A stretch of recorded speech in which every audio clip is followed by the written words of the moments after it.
Hi, this is Deb Wenger.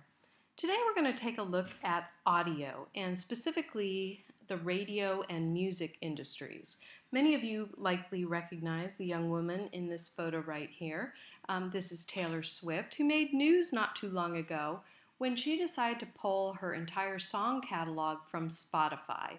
So I think that gives us a good example of how digital technology is still evolving and sort of the rules of the game are still changing as well. So let's give ourselves a little bit of background on sound as a mass medium. Many of you may already know that Thomas Edison invented the phonograph, and his phonograph actually recorded sound on foil cylinders, and these cylinders were not terribly easy to reproduce. They weren't terribly sturdy, and so they didn't really take off as a mass medium in the way that the gramophone did. So the gramophone, as you can see here in this photo, was developed by Emil Berliner, and the gramophone could play an actual disc that was more easily, less expensively mass-produced and distributed, and really sort of paved the way for audio as a mass media.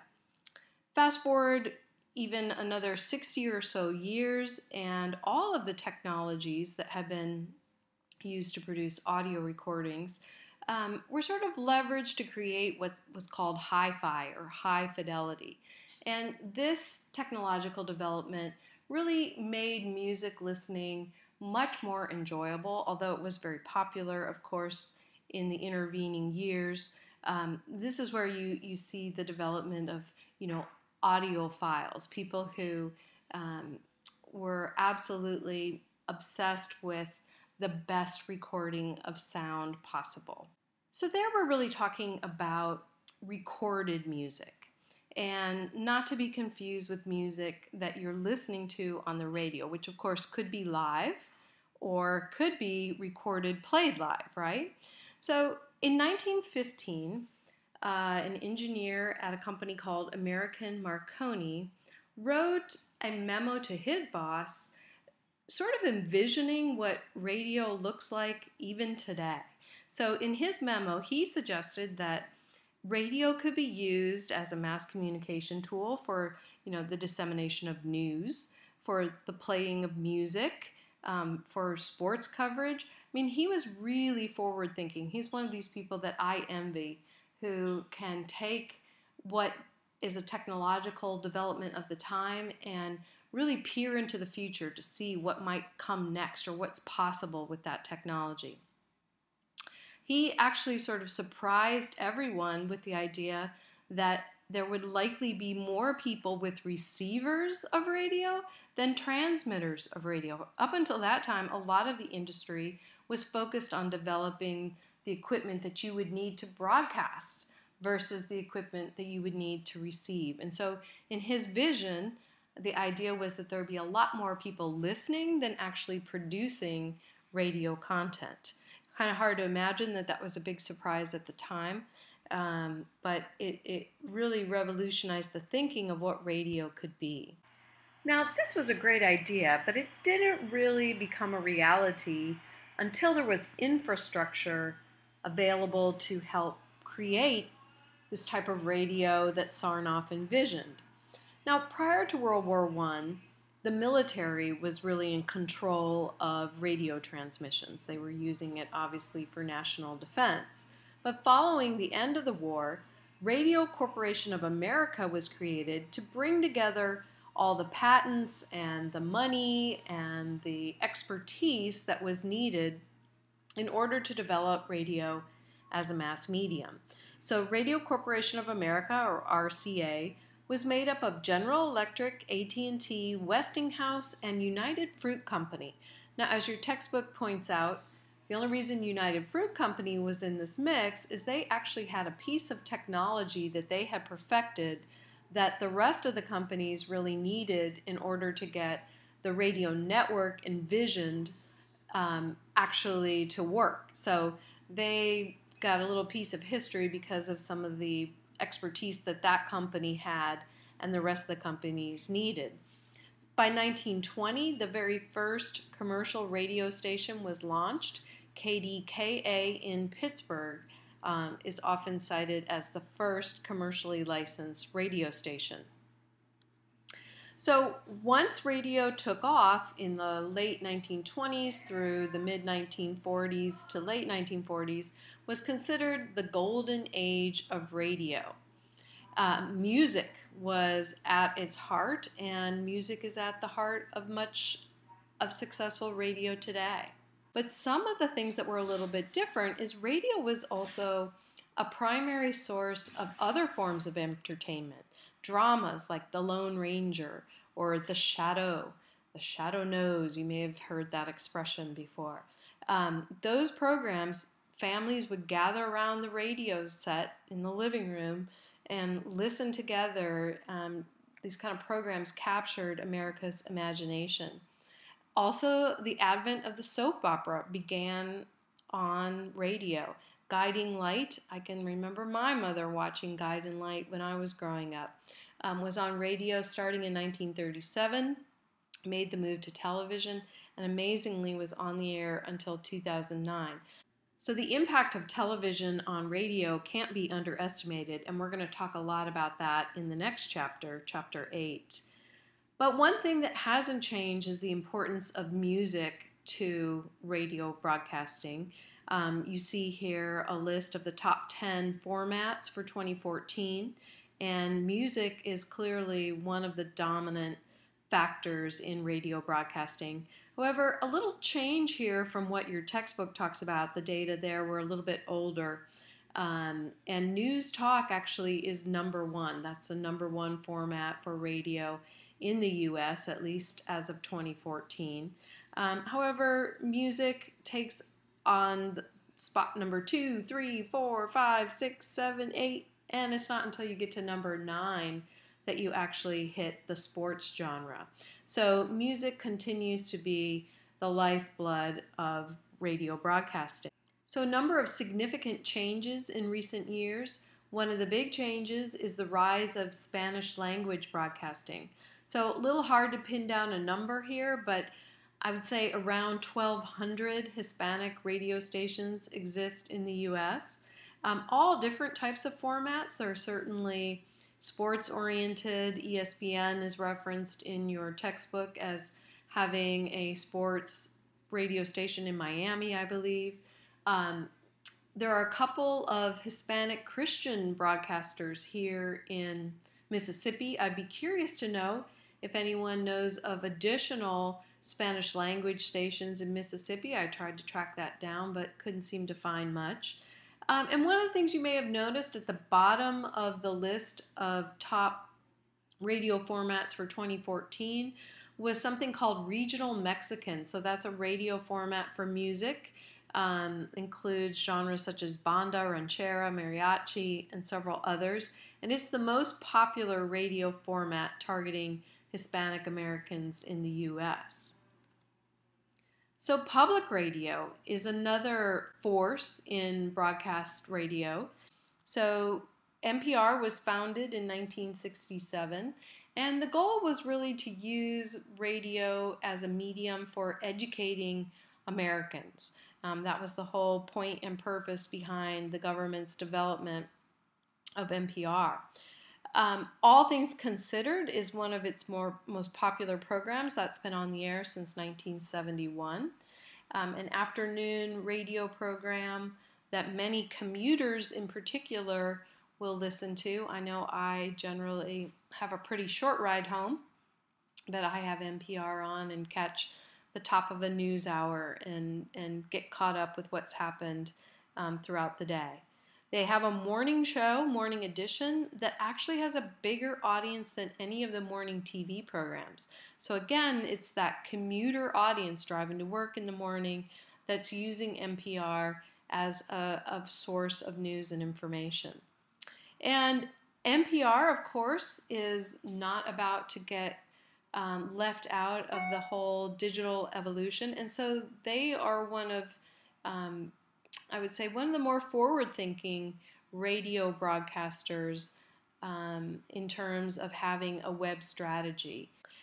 So part of what has had a major impact on radio is the business of radio has been changing. So if I had been teaching this class, 10, 15 years ago, I think radio consolidation would have been a much bigger part of the discussion, but it's still important. So you see here the logo for iHeartMedia. This is the largest owner of radio stations in the U.S. And it was allowed to become the radio behemoth that it is thanks to the Telecommunications Act of 1996. So prior to 1985, the rules were you could own no more, one company could own no more than 7 AM and 7 FM stations across the entire country. Between 1985 and 1996, the rules were relaxed, like on an incremental basis. You could own a few more. First it was 10, then it was 15.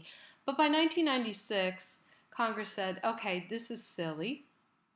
In reality, there are so many outlets for news and information now that restricting companies to only own 15, 30, 2% of the total, whatever the rules were, just didn't seem to make sense. And so after 1996, a company could own an unlimited number of radio stations. And Clear Channel at the time used this lack of regulation, I guess you would say, to buy up about 1,200 or so stations. Clear Channel has now changed its name to iHeartMedia, and they're down to about 850 stations, give or take. They also have a massive amount of debt from purchasing all of those stations. And though they still make money, they're paying off this debt from all of these purchases. So iHeartMedia is the big player in radio station ownership today. So what's the future of radio? I think it's one of those things that probably most of you don't spend a lot of time thinking about, but there are certainly many reasons to consider why radio is important to us in terms of an option for our consumption of news, information, entertainment.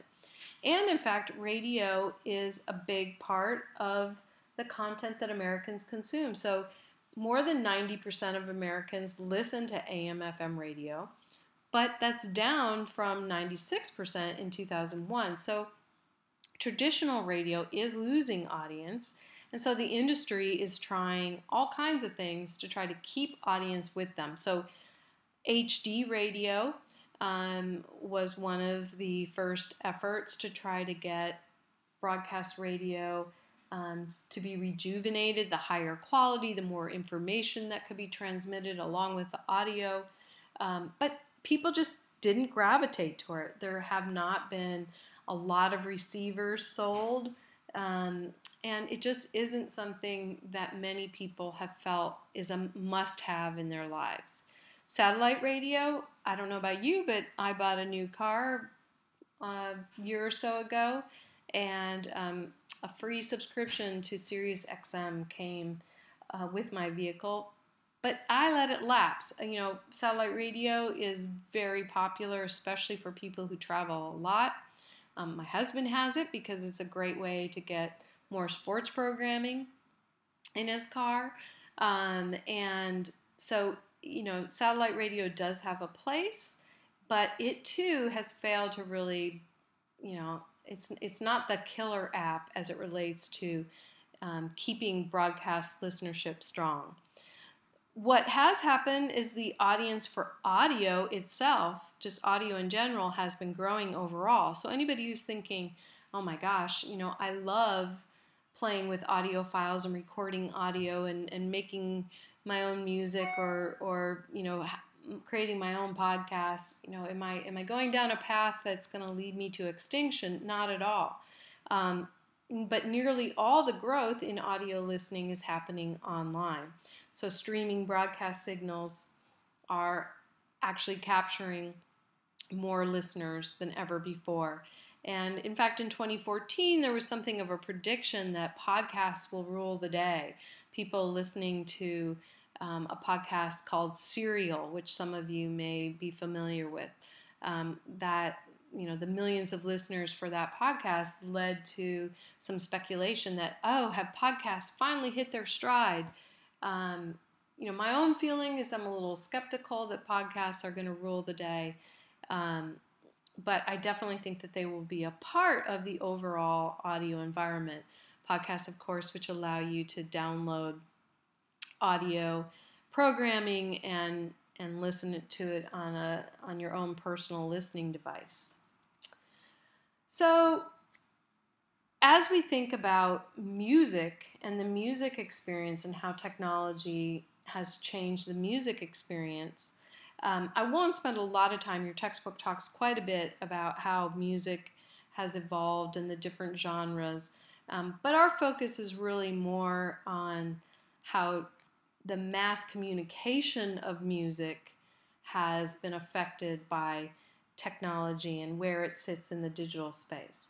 But I will say that I agree with the textbook's exploration of the idea that the mass dissemination of music led to sort of the decline, if not the death, of social music. So the quaint picture of the family gathering around the piano and singing together, or grandpa getting out the fiddle, that may still happen, but it happens much less regularly than it did before audio and music were mass produced. And there's been an even bigger change that's taken place with the rise of the personal soundtrack, as your textbook puts it. The Sony Walkman was really one of the first ways in which people would, take the specific music that they wanted to listen to with them. And of course, that was followed by the development of the iPod and other forms of MP3 players. So that's really changed the nature of how we Americans, humans, consume music. And the implications of digital technology on music have created even more questions and changes within the industry. So in the 1980s, digital CDs were introduced into the marketplace, and they were pretty pricey. So as you might have seen in a graph in your textbook, the recording industry, music recording industry, made billions and billions of dollars from the sales of CDs. One of the reasons why is with analog recordings, the quality of copies would get less and less clear with each generation of duplication. With digital recording, even a consumer can make a perfect copy of the original recording. So there's where the problem came in for the recording industry. So one of the consequences of the development of digital music is that the computer industry made burning music CDs, and even worse, ripping songs and then sharing them as individual files, very, very easy. So consumers began to share music over the internet in violation of copyright law. On the flip side, although that's not a good thing for people who are involved in the marketing and packaging and sale of music, it did allow individual artists to go directly to the consumer using that same digital technology and their internet. So they're able to bypass the record labels if they're not lucky enough to get a big music recording contract. They can still disseminate their music to a much wider audience than they would have ever been able to before digital music was available. So what has been the impact on the music industry? Well, I would say CD sales are not only declining, they're actually in free fall. Many of you may be thinking right now, gosh, when's the last time I actually bought a CD? I think I have maybe purchased 5 in the last 2 years. So more and more people are pirating or sharing copyrighted music illegally. Or you may be paying for it, but paying much less than you would have paid if you had purchased a CD. Pandora and Spotify, very popular ways of consuming music, do pay music recording companies, but very little of that money goes to artists themselves.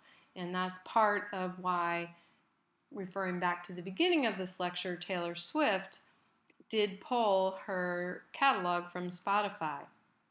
So artists like Taylor Swift and others are seeking new ways to make money. They're touring, they're selling merchandise, they're doing commercial endorsements, or they're selling their music directly to consumers. So all of these things are happening as a way for artists to continue to profit from their music. That brings us back to Taylor and the topic of your discussion question for today. I want you to read a couple of articles, and I want you to think about the music industry and where you see it headed in terms of how music gets paid for, artists make their fair share, and the listening public continues to enjoy all of the many musical opportunities out there.